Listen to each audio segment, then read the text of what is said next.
listen to us. She could no longer deny that this infiltrator was a real threat. She decided to take everyone in, on her terms.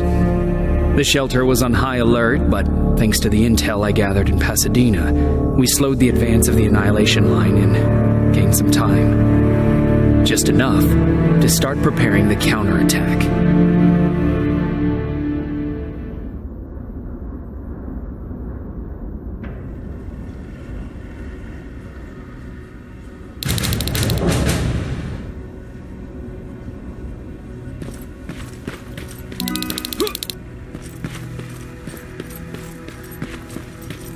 Sergeant? At ease.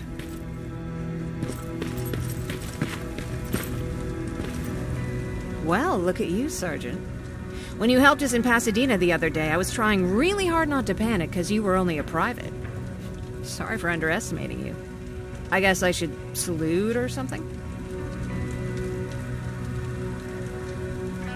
Getting ready for another scavenging run? No, I just came out here to catch my breath. Baron is giving us the entire evening off, believe it or not. Doesn't sound like her. How's Patrick? Every day a little better. Aaron says he'll be back on his feet in no time. She's done a great job with him. I wish I could repay her somehow. It just doesn't seem that she needs anything. I need to report to Baron.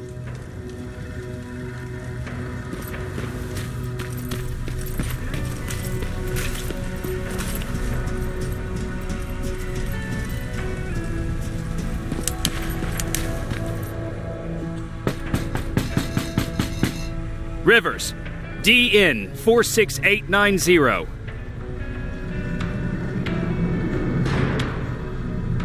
The commander is expecting you in the control room, Sergeant.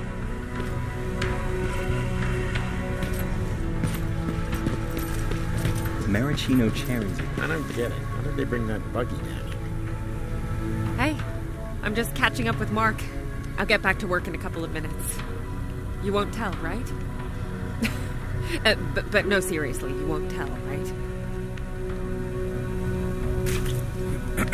I'm going out soon. I haven't made my daily quota yet. I still have 3 more rats to catch. If you see one, let me know, okay?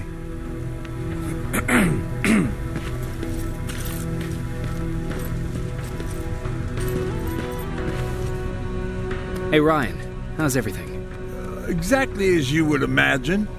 Baron's keeping me busy. They weren't kidding when they said she's a hard ass. What did you hear? A lot of rumors going around of how she's sending insubordinate workers to the front line. And by insubordinate, I mean people who ain't willing to work 18 hours a day. Every day. What happened after you started your camp? Honestly, not that much. At least not in the beginning. When we gave up on the idea of getting in touch with anyone, we just tried to adapt. Temperatures fell, we had to scavenge for food. All of a sudden, that became our life.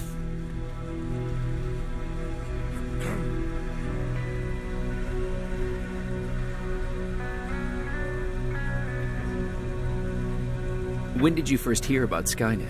Oh, that came years later. We did hear some rumors about robot warriors, but you must understand how crazy it sounded back then. And that wasn't even the most insane story out there. My favorite one was about the radioactive squirrel zombies. Well, I know how stupid it sounds, but we managed to have fun in our little commune. I still had my guitar with me. We talked a lot about how we're gonna be famous, because we're the only living band in the world. What was your band's name? Well, we were thinking about changing it to Survivors, but something similar was already taken. We were just stupid kids, not realizing what was going on. We paid the price for it the first time we saw a tin can. I was tuning my guitar when I heard a strange noise. I found out later that it was a T-400. Must have heard me play. It didn't even have the decency to look scary. Maybe if it did, we wouldn't have just stood there when it started firing. What did Tucker do? Well, of course, he was the first one to help. He grabbed a lead pipe and ran up trying to kill it. He screamed like he was leading us to battle. The tin can got Tucker with a single bullet. Bam! Just like that. 7 other people died before we finally destroyed that thing. Ironically enough, I was the one who delivered the final blow. Safe to say, it was the beginning of a new era.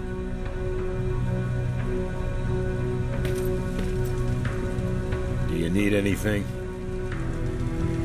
Can I see your hard...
Are you all right?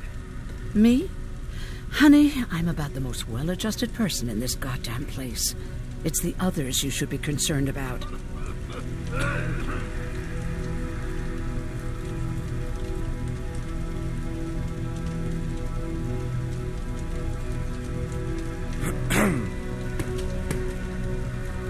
Is there anything you need? No. I have to say the Resistance is pretty well supplied. Don't tell me you miss running errands for me. I don't believe that for a second. And what about something other than medicine? Honey, I'm not shy. I'll let you know if I need anything, okay? But thank you for asking. You mean Ryan? Ryan ain't so hot either, but that's another story.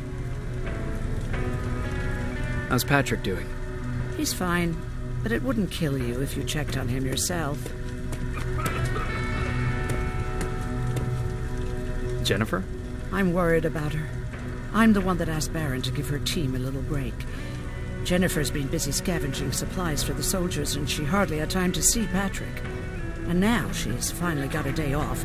She's avoiding him like the plague. Take care.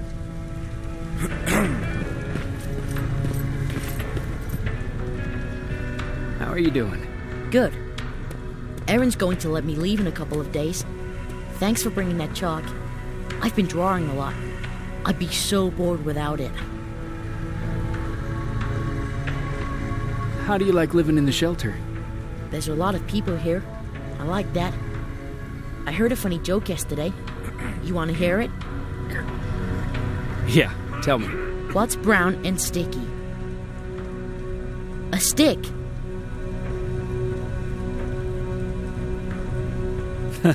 That's funny. I know, right? How's Jennifer? She's out a lot, but I understand. She's a scavenger. I have to go.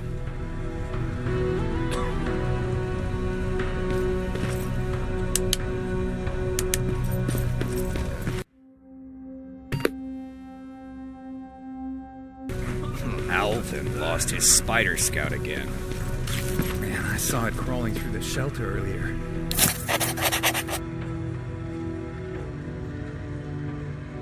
Almost gave me a heart attack. You wanted to see me? You're finally here. Good. I have a special task for you. I want you to head downtown to check on the doctor. Doctor? Alvin. He's out there making sure that our defense systems are working properly. Ever since we went radio silent, I had a small team of trustworthy messengers maintaining communication between our outposts. They haven't returned, so I want you to go downtown and see why that happened. Could be nothing, but Connor doesn't want any hiccups while he's up there in North Division preparing the attack on Skynet's central core.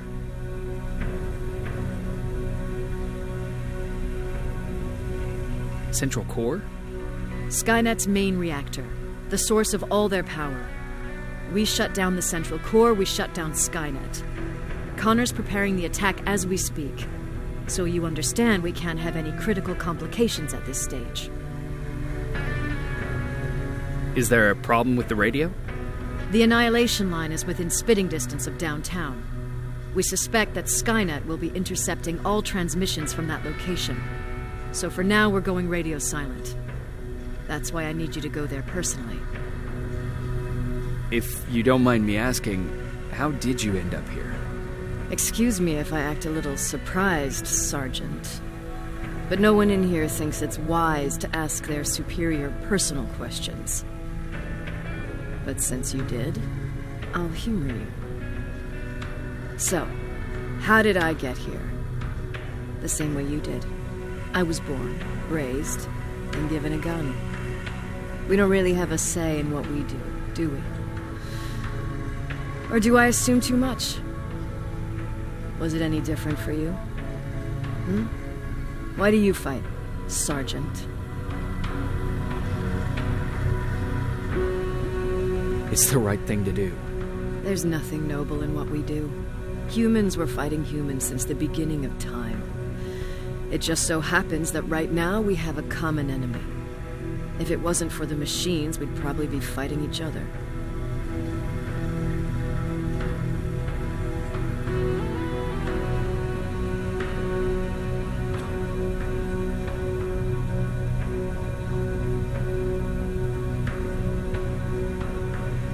So, I guess we should thank the machines for teaching us compassion. I guess we should. I have my special way of thanking them. A shot to the skull from a plasma rifle. Besides, I'm not a fighter. When I go out there in the middle of the night with my Westinghouse, I'm not looking for a fight. I look to seek and conquer. I'm not a fighter. I'm a bully.